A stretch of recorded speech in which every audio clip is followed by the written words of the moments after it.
경연 프로그램 쇼미더머니3에서 준우승한 힙합 가수 아이언, 본명 정현철, 28살이 남성 동료를 폭행한 혐의로 경찰에 체포돼 조사를 받고 있다. 이날 경찰은 아이언에 대한 구속영장을 신청했다. 아이언의 폭행은 이번이 처음이 아니었는데요. 과거 대마초 흡입부터 학교 폭력 논란, 전 애인 폭행 논란까지 수많은 전과로 이번 사건은 실형을 면하기 어려울 것으로 예상됩니다.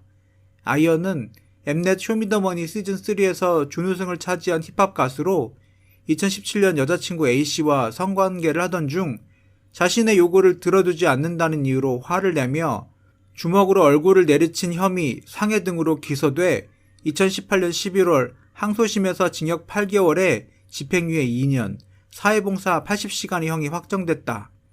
이 사건이 언론에 보도되는 당시 기자를 이용해 A씨에 관한 허위 사실이 보도되도록 한 혐의, 명예훼손으로도 기소돼 지난 9월 벌금 500만 원을 선고받았다. 그는 대마를 흡연한 혐의, 마약류 관리에 대한 법률 위반으로도 기소돼 2016년 11월 1심에서 징역 8개월에 집행유예 2년을 확정받기도 했다. 10일 서울 용산경찰서에 따르면 아이언은 전날 오후 용산구 자택에서 룸메이트에게 엎드린 자세를 취하게 한 뒤 야구 방망이로 수십 차례 내리치며 때린 혐의, 특수상해로 현행범 체포됐다. 경찰은 피해자 측 가족의 신고로 현장에 출동한 것으로 전해졌다. 18세 미성년자의 나이인 A씨는 아이언과 2년 전부터 알고 지내면서 음악을 배워온 것으로 전해졌는데요. 경찰에 따르면 아이언은 A씨가 자신에게 거짓말을 했다는 이유로 A씨를 엎드리게 한 뒤 20분간 야구 방망이로 둔부를 약 50차례 때렸다고 합니다. 이로 인해 A씨는 양쪽 허벅지에 피멍이 드는 등 상해를 입었습니다. A씨는 경찰 조사에서 아이언에게 음악 파일을 전달하자 바이러스가 들어있다며 자신을 추궁했고 이를 부인하자 폭행을 시작했다고 진술한 것으로 알려졌습니다. 당시 아이언은 훈육 차원이었다고 항변했지만 폭행 혐의는 인정했으며 경찰은 이날 조사를 마친 뒤 아이언을 미성년자 특수상해 혐의로 입건했습니다. 과거 아이언은 2016년 9월 종로구 창신동 자택에서 여자친구와 성관계를 하던 중 자신의 요구를 들어주지 않아 화를 내며 주먹으로 얼굴을 내리친 혐의로 2017년 3월 14일 불구속 구속되어 폭행 전과가 있습니다.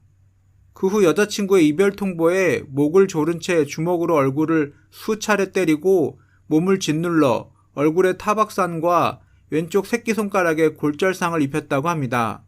여기서 끝나지 않고 주방에서 흉기를 가져와 자신의 오른쪽 허벅지를 자해한 후 경찰에 신고하면 내가 찔렀다고 말하겠다라며 자해 협박까지 했습니다. 이에 대해 아이언 측은 전 여자친구가 마조이스트 성향이 있었으며 여자친구가 때려달라고 요구했다. 그리고 그녀의 무차별적인 폭력에 대한 반격 행위였다라고 해명하기도 했습니다. 마조이스트란 특정 상황에서 괴롭힘이나 학대를 당하는 것에 쾌감을 얻는 사람을 말합니다. 이 사건으로 인해 아이언은 징역 8개월에 집행유예 2년, 그리고 사회봉사 80시간을 선고받았습니다. 추가로 피해자의 명예를 훼손한 혐의로 벌금 500만 원도 선고받았다고 합니다. 아이언의 폭행은 사실 학창시절부터 시작되었습니다.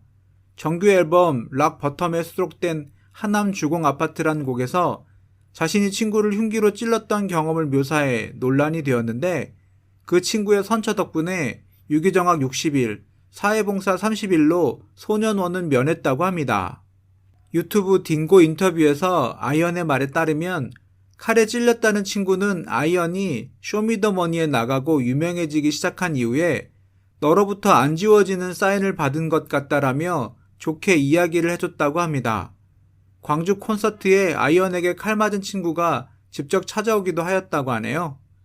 그런데 이 논란을 정확히 말하자면 기사를 통해서 고백한 과거 자체보다는 이 가사에 얽힌 얘기를 인터뷰에서 했을 때의 표정이 더 문제였습니다.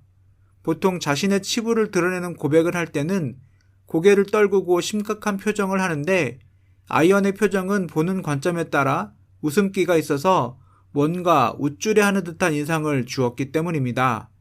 이 인터뷰 때문에 남아있던 기존 팬들도 떨어져 나가는 계기가 되었다고 합니다. 대마초 흡연 후 자숙 태도 또한 큰 논란이 되었습니다.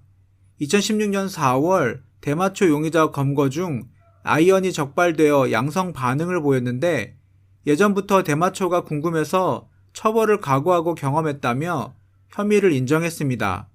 하지만 이후 자숙하지 않고 5개월 만에 노래를 내고 징역 8개월에 집행유예 2년을 처벌받은 후에도 인터뷰에서 자신은 대마초가 마약이라고 생각하지 않는다라는 발언을 하기도 했습니다. 아이언은 1992년생으로 불우한 어린 시절을 보냈다고 합니다. 원래는 미술을 전공하려 했으나 집안 사정이 어려운 탓에 꿈을 바꾸면서 자연스레 음악을 시작했습니다. 학창시절 광주 시내 소규모 무대를 전전하며 공연을 다녔고 이후 본격적으로 음악을 시작하면서 방시혁이 프로듀싱하던 방탄소년단 연습생으로 들어가게 되었는데 그룹 컨셉이 아이돌로 흘러가서 이탈했다고 합니다. 빅히트 엔터에서 나온 이후 쇼미더머니 3에 출연하며 준우승을 차지하고 폴라리스 엔터테인먼트와 전속 계약을 체결하며 승승장구하는 듯해 보였지만 수많은 논란으로 현재는 방송에서 전혀 볼 수 없게 되었습니다. 아마 이번 사건으로 인해 실형은 무조건이지 않을까 싶네요. 폭행은 어떤 이유로든 정당화될 수 없습니다.